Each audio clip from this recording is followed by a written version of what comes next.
USS Truman hit again at dawn. US didn't see it coming. At 4:00 a.m., while the Red Sea slept beneath a curtain of darkness, a violent awakening unfolded. A morning stillness broken, not by the sound of alarms, but by the scream of warbirds and steel-clad terror. The USS Harry S. Truman, a 100,000-ton titan of American naval power, had been hit again.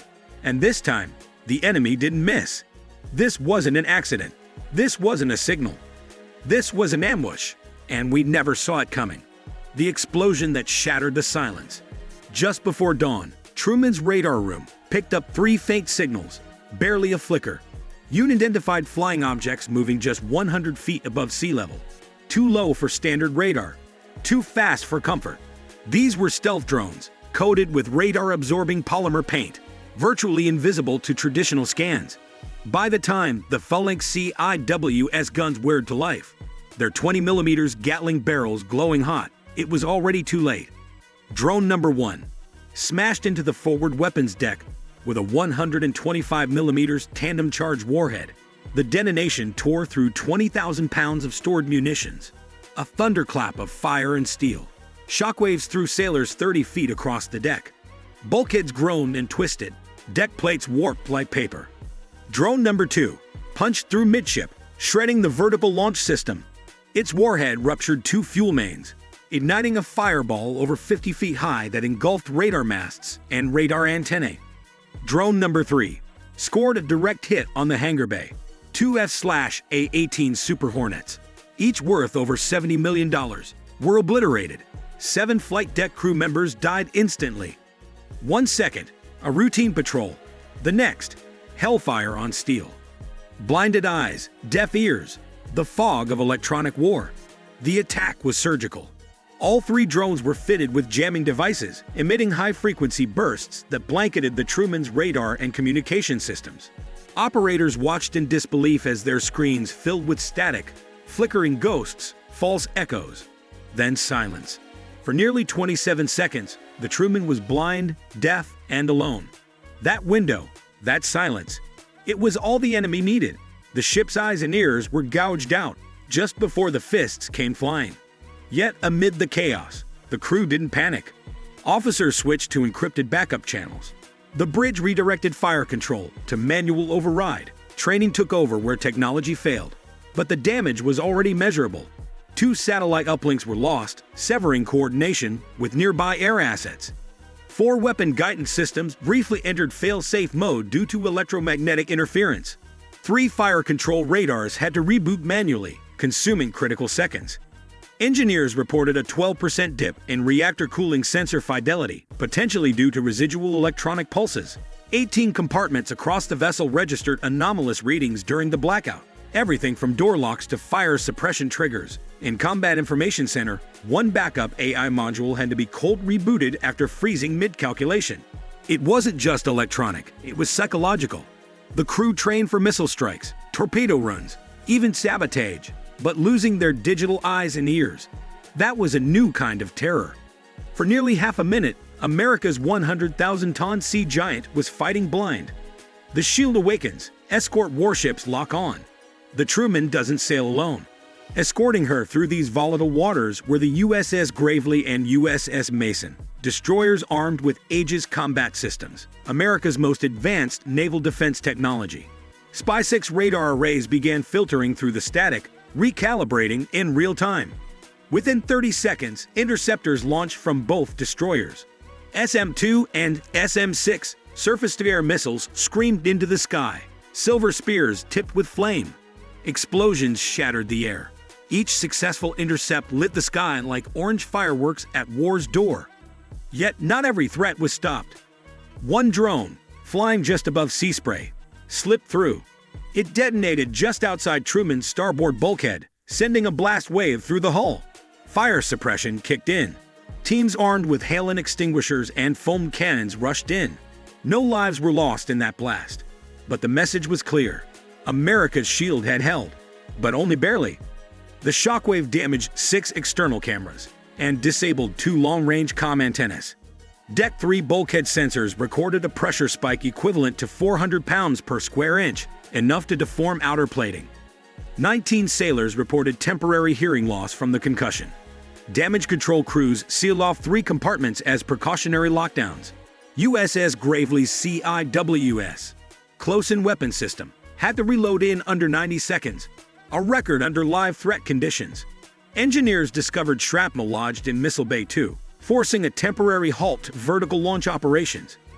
One of the escort ships, the Mason, fired a secondary volley of ESSM missiles, sweeping the airspace in a wide arc to prevent follow-up attacks. Above them, 2 FA-18 Super Hornets were scrambled from the Truman's flight deck, their afterburners igniting into the dawn like vengeance reborn. Close in hell, metal storms, and manual kill zones.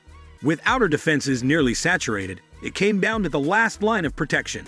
The CIWS, mounted just feet from Truman's command center, the close-in weapon system.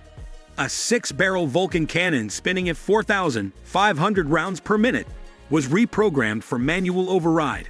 The sound was deafening. A torrent of rounds, metal storms shredding drones mid-air like aluminum cans in a blender.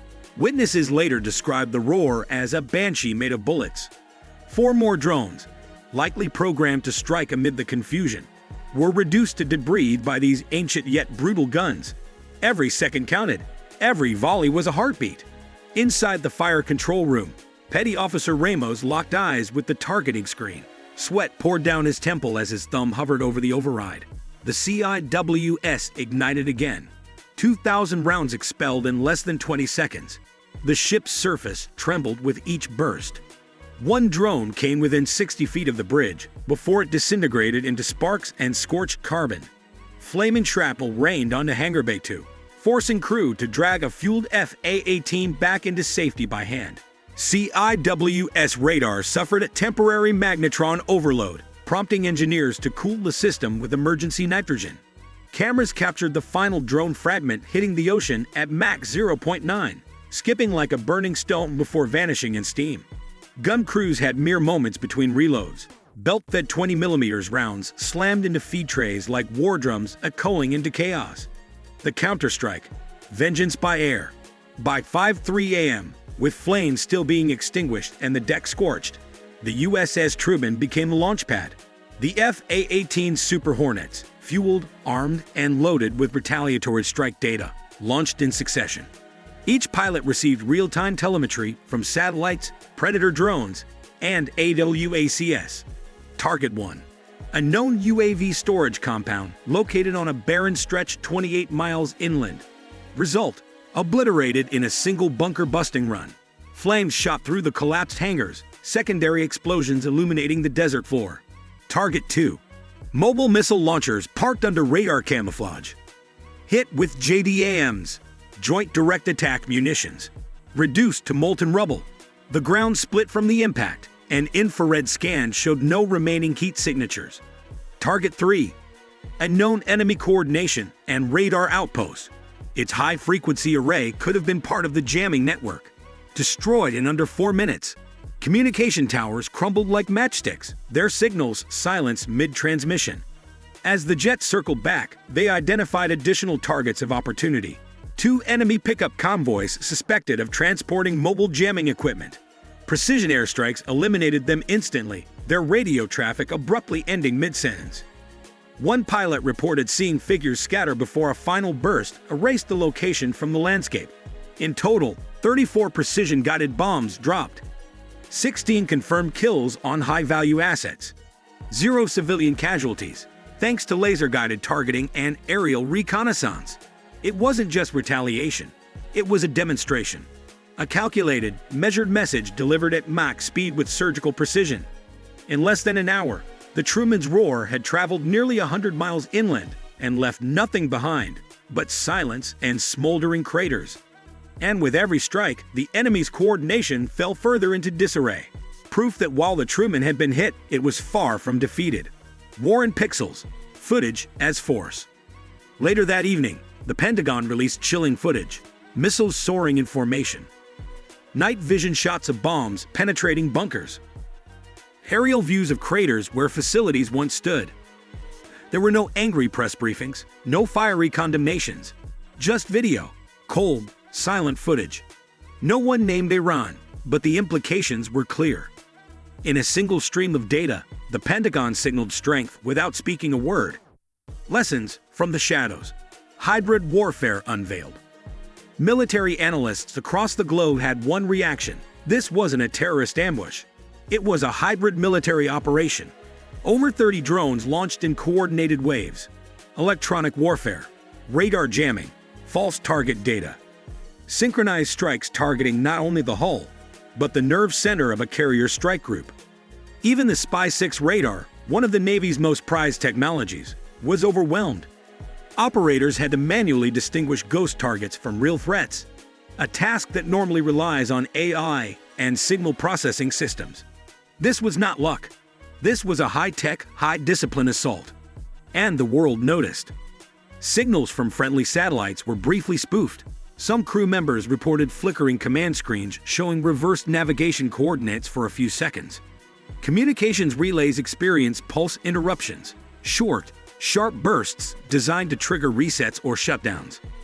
In the middle of the chaos, one encrypted channel mysteriously went dark for exactly 42 seconds, long enough to disrupt targeting commands. The timing of the attack coincided with a routine radar maintenance cycle, suggesting deep knowledge of U.S. naval schedules. Simulation experts now believe at least part of the operation was run using advanced machine learning models to predict American countermeasure reactions. It wasn't just steel against steel. It was algorithm versus algorithm, signal versus instinct. The enemy didn't just strike the ship, they struck the invisible systems that guide it, shield it, and power it. It was, in many ways, a battle that unfolded not just in the Red Sea, but in the unseen battlefield of frequencies, software, and neural networks. And it exposed a chilling reality. In the age of hybrid warfare, even a supercarrier can be caught off guard, not because it lacks strength, but because the enemy no longer plays by old rules. The future frontline. Warfare beyond metal. Naval warfare is no longer just about missiles, hulls, or the size of a fleet. Today, it's about data, disruption, and digital domination. New training protocols now prepare sailors for blackout mode, combat without comms or radar. Redundant encrypted backup systems are being developed. AI is being tested to triage threats faster than any human. Signal integrity teams are being assigned alongside weapons officers. This is the next chapter in warfare. Invisible battles, fought in microseconds, across unseen frequencies. A world watching. Allies move to the front. America isn't alone in this new war. Within 24 hours of the attack, French and British warships joined Truman's patrol grid. B-52 bombers were seen landing in Qatar and Djibouti, adding long-range support. Intelligence sharing between NATO allies and Israel was intensified. Surveillance satellites now canvass the Red Sea 24/7. UAV patrols have tripled. Cyber defense units have been deployed aboard ships, because today, even Wi-Fi is a battlefield. Together, this international coalition is forming what defense insiders call a digital dome, a surveillance and strike net ready to intercept threats before they leave the launch pad. The strike that changed everything. The dawn strike on USS Truman didn't just damage a ship, it altered global military doctrine. It revealed just how vulnerable even a nuclear-capable, multi-billion-dollar strike group can be when faced with precision stealth, coordinated jamming, and drone saturation. But more importantly, it showed how prepared America is to adapt and overcome. 0 crew lost in the counter-assault. All major systems restored within 48 hours. And above all, the flag still flies on the Truman, defiant as ever. The war before it begins. So what comes next? The battlefield is shifting. Fast. War might arrive with an algorithm.